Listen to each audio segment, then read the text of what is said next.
समागम, तीन प्रकार के सत्संग, जही दरस परस समागम। तो समागम में कौन कौन है? हनुमान जी लंकिनी। तो शंकर जी कहते हैं गिरिजा संत समागम सम न लाभ कछुआन। संतों के समागम जैसा दूसरा कोई लाभ है नहीं। तो यहाँ क्या बरस रही महाराज?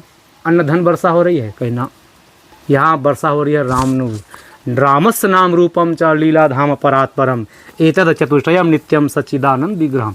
यहाँ नाम रूप लीला धाम माने धन की वर्षा हो रही है, अनमोल रत्न की।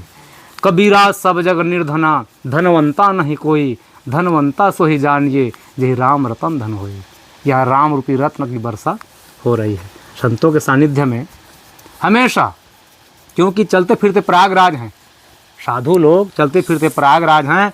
और राम भक्ति जहाँ सुर सरी धारा सर से ब्रह्म विचार प्रचारा, यहाँ राम रूपी भक्ति की वर्षा होती है यहाँ।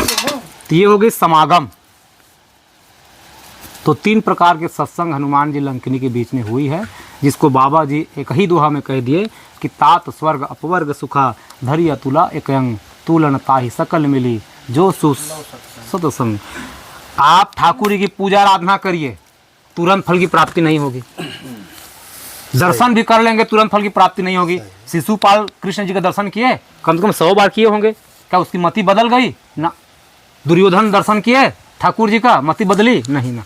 लेकिन सत्संग से तुरंत मति, क्योंकि मज्जन फल पेखिए तत्काला काक होई पकौ बराला। मज्जन फल पेखिए तत्काला, यहाँ तुरंत तत्काल फल मिलती है महाराज। इसलिए सत्संग को बड़ा माना गया है, भगवान के दर्शन से भी बड़ा माना गया है, पूजा से भी बड़ा माना गया, तपस्या से भी बड़ा माना गया है। इस सत्संग को सुनने के लिए बड़े बड़े समाधिस्थ योगी संत लोग भी उठ जाते हैं। हरि कथा तेह बिनु मोह न भाग, मोह गए बिनु राम पदा होई न दृढ़। जैसे सुखदेव जी महाराज थे निराकार परमात्मा में निष्ठ रखने वाले, लेकिन जैसे ठाकुर जी की लीला अनुवाद को सुने तुरंत खड़े हो गए महाराज। अब खड़े होकर गाय कथा में बैठ गए सत्संग में।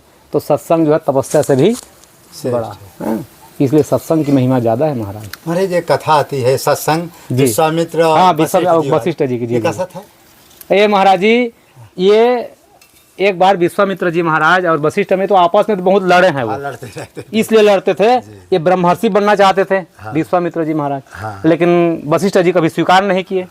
कब स्वीकार किए? जब ये एक दिन विचार किए, निशाचर लोग आकर के हवन को भी भंग कर देते हैं, तपस्या को भंग कर देते हैं। तो विचार की चलो भाई अयोध्यापुरी अवतार लिए भगवान जो है, इसी बहाने से मैं दर्शन भी कर लूँगा और दोनों भाई को लुआ लाऊंगा। चले गए दशरथ जी के पास। तो दशरथ जी को बोले